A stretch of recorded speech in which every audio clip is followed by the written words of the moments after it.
So you want to become an online health and fitness coach, but you have no idea where to get started, or maybe you feel like this space is just extremely saturated, it's too competitive, and you have no idea why anybody would choose you over the next coach or the next fitfluencer. Well, I'm here to tell you that now is still an amazing time for you to get into the online health and fitness coaching space. And in this video, what I want to do is help you break down why I believe now is still an amazing time, how you can stand out from the competition, and what are some of the things that you need if you want to get started in your online health and fitness coaching business. So if you don't know who I am, my name is Kendall Strample, and I started my health and fitness coaching company, Fearless to Fit, back in 2017. I was only 18 years old when I started my business, but I scaled it to multiple seven figures by the age of 22, and I still have the business to this day. I have an amazing team of 4 assistant coaches, and we serve over 130 clients to this day, getting them incredible results. I also started wealth and business coaching back in 2020 when there was a really high demand because a lot of people were transitioning from in-person training to online coaching. I've served over 400 coaches in scaling them to 6, multiple 6, and 7 figures.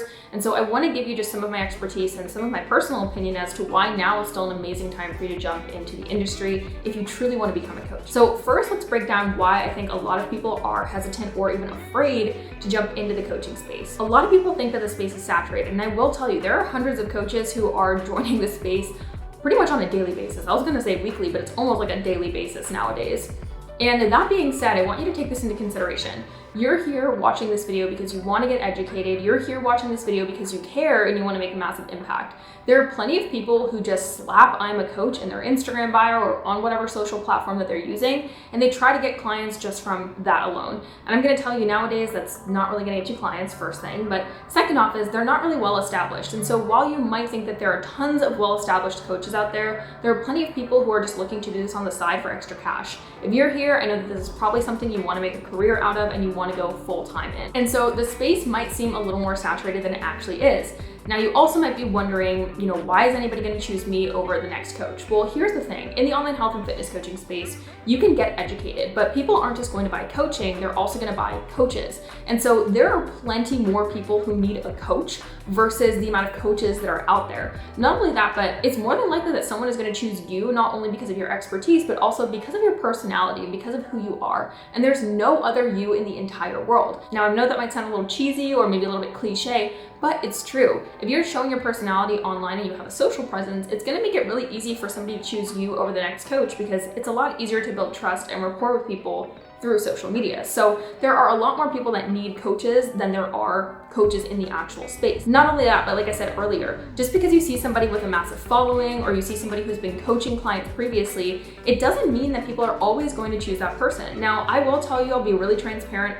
I grew a pretty massive following. I had over 300,000 followers at one point on my Instagram page when I was primarily growing it through fitness. And I had a lot of people that would come to me. We'd have a lot of amazing clients, but there were also sometimes people who would come to me and say, hey, I don't really want to join a team that has hundreds of clients. I want maybe a little more intimate experience. And even though we gave an intimate experience, sometimes people just prefer to have a coach that maybe has a little bit of a smaller roster or maybe has a really awesome offer where there aren't as many clients so that they can get a little more one-to-one touch point or a little bit more attention. And so while you might see some fitfluencers and coaches who have really well-established businesses, it doesn't mean that everybody wants that level of support or that kind of person to be able to support their journey. So just because you're not established doesn't make you any less credible. In fact, it might be the thing that some people actually prefer to work with. Now, another thing to think about with that too is that if you want to build credibility up over time, the only way to do it is to really get started. So if you feel like the industry is saturated and you want to be like those coaches who are credible, the only way to get to the place where you feel more credible is you starting to take on clients and starting to get yourself out there and put yourself out there. So the sooner that you do it, the better, especially because, like I said, there are new coaches coming into the space every single day. So get started as soon as you can. So now that we've broken that down, I want to help you understand what are some of the absolute necessities that you need that are just enough to get you started. Not the whole shindig, not the whole shebang, but what are the few things that you absolutely need if you want to get started in the online health and fitness coaching space.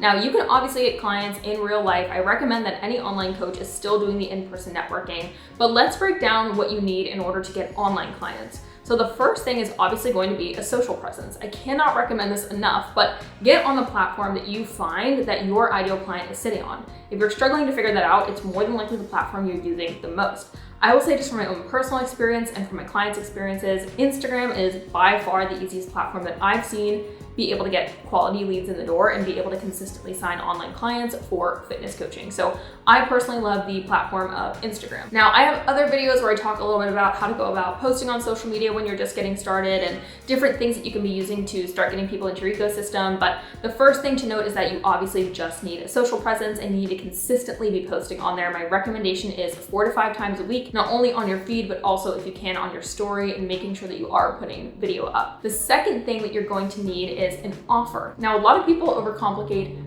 the crap out of what an offer is, okay? An offer isn't your full program. It's not how many check-ins you give, how you're checking in with clients, the text messages, etc. Your offer is simply just the problem that you are solving. It's the solution that you give to someone's problem. And so the offer really is the end result that you're getting somebody. So whether that's helping busy women lose the last 10 pounds, whether that's you being able to support ex-athletes with increasing their mobility and range of motion for strength, whatever it might be, your offer is simply just what the end result is that you are getting somebody. And typically we're looking at, the duration of time that it's taking for you to get them that result. So your offer is simply just the result that you get somebody. Now, one thing to also keep in mind is that your offer might develop as you go. When I first got started, I just wanted to help women with their relationship with food. I didn't know that over time I was going to be helping with metabolic restoration, helping women gain lean muscle mass, lose body fat. It ended up becoming a way better offer over time, and I got more clear on not only who I wanted to help, but how I was helping them. So the best way to do this is by just putting yourself out there to start taking clients on, because those clients are going to give you feedback. You're going to see what you like working with, who you like working with, and that result that you're going to get the person is going to evolve over time, and you're going to get more clear on it. Now, the more specific that you can get, the better. So a lot of people talk about niching down or niching down, whatever you want to call it. And I will say, especially nowadays, it is really important to niche down. I got away with just doing metabolic restoration and helping women get toned and lean over time. But I will say nowadays, I do think because there is a lot of competition, you want to make sure that you're able to stand out. So the more specific you can get with the result that you get people and the specific person that you do help, the better. Whether it be you help someone in legal work, whether you help someone who's a doctor, whether you help somebody who's just a mom, postpartum, whatever it might be, it's really important to get specific on who you help and how you help them. So if you have a skill or an expertise, that's going to be the most important thing. The skill and the expertise that you offer essentially is your offer. So if you are struggling with this, I'm going to ask you, what is your best skill set? Where have you found results in your own life, in your own fitness journey that maybe you could help somebody else with? Now, the next thing that you are going to need is your product. So this is not the offer, but the product, okay? The offer is what you're selling them. The product is how you're going to be able to get them results. So are you checking in with people on a weekly basis, giving them audio feedback? Do you have a specific product that you can give them, something like a course? Maybe you have them on some kind of platform like Trainerize, PT Hub, any of those things that are a PT platform for you to assign them workouts and nutrition. This is going to be the actual product that you give somebody. Now, what a lot of coaches do is they feel like they need to have this overdeveloped course with all these training videos and all this amazing stuff inside of it, but keep in mind that over time your product is probably going to develop as you learn more about what you're offering people and you learn more about who you love to help. So the product could simply be you just doing check-ins with your clients every week on a Trainerize platform or a training platform, or it could just be you having some small onboarding documents that lead them into maybe a weekly video that you're going to be giving them. Keep in mind that you can build the product along the way as you're moving with the clients. The clients are going to be giving you feedback on what things they need support with. Maybe you're getting the same questions from clients on a weekly basis, and what's cool about that is that if you get questions consistently, you just build a little video, you build a little welcome packet, something that you can give the client so you don't have to keep answering the same question. You can just knock it out with that video and you can help the client move through that. The next thing that you're gonna need is some kind of payment processing. So this is gonna be something along the lines of PayPal, maybe Stripe, just some kind of payment processor where you're able to accept the money. I do recommend staying away from something like Venmo or PayPal if you can. There are plenty of different applications you can use out there like Wave or Stripe if you're an established business. But if you can get on a payment processor, because it's definitely a more protected way for you to be able to collect the cash from somebody. So as soon as you have the offer, as soon as you have the product, just make sure that you have somewhere to accept the payment. And then the next thing is making sure that you have some kind of contract in place. I can't recommend this enough, but get some kind of liability waivers, get some kind of contract in place. If you've gotten a personal training certification, it's more than likely they've sent you PAR-Qs or they've given you examples of maybe different liability waivers. So making sure you have some kind of contract in place, not just to protect yourself, but also to protect the client and to make sure that they uphold that contract. Because if someone is exchanging money for your services, you want to make sure that they're upholding their their end of the bargain, they're upholding their end of the service. Now, the last thing that I want you to keep in mind is the amount of people you connect to is directly correlated with how many sales you're going to make and how many clients you're going to sign.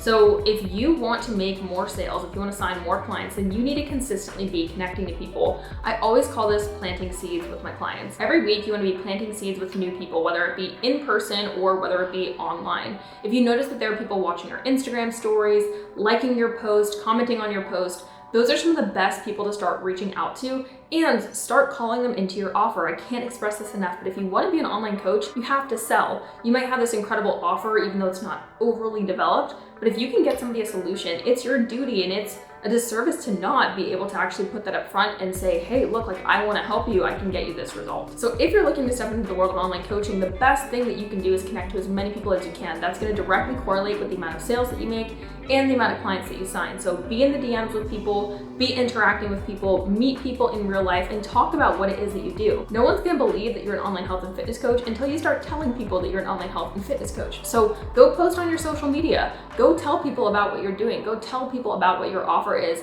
Even if you feel like you don't have all the pieces put together, that's totally fine. Messy action is better than no action at all. So if you want to step into the world of online coaching, I promise you the space isn't too saturated for you. There's no other you out there, so that alone is going to make you stand out. There are plenty of coaches out there that say that they're a coach, but really they're just slapping that they're a coach over on their Instagram bio. So if you're here, it's because you want to get educated and it's because you're reputable. So go put your offer out in the world. There are plenty of people who need your service. And if you're looking to learn more about how to get started in your online health and fitness coaching business, I have plenty of free resources. This right here is my Instagram account. I post on it almost every single day with both my story and on my feed with tips, different things that can work to help start and scale your online coaching business. I also have this free Facebook group for female fitness coaches. There are over 2,500 coaches in there that are consistently collaborating, connecting to one another, and you never know what you can learn from other coaches who are in this space. This group's awesome because people are really collaborative. There's no competition. So head on over to the group. I also have another free resource, which is our business blueprint. This is a 5-day mini course that will help you get started in your online health and fitness coaching business, get you into the right mindset so that you can show up consistently, and help you plan step by step what you need in order to get the ball rolling. If you're ready to go all in on your journey, we have our WWBA Accelerator. This is the Wealthy Woman's Business Academy Accelerator designed for online health and fitness coaches looking to make their first 5 to 10K months in their business consistently and lay the fundamentals to scale. If you're looking to work on a more personal level with myself and my team, this is going to be the program for you, and I'll put the application down below to see if you qualify. We'll hop on a call with you and see if this is the best fit for you and you're the best fit for the program. So I hope you enjoyed this video. Get out there, put your offer out there, start signing clients, and stay tuned for some of my other videos. Fall down the rabbit hole because I have plenty of videos for coaches who are just getting started and coaches who are scaling their business. I'll catch you guys in the next one.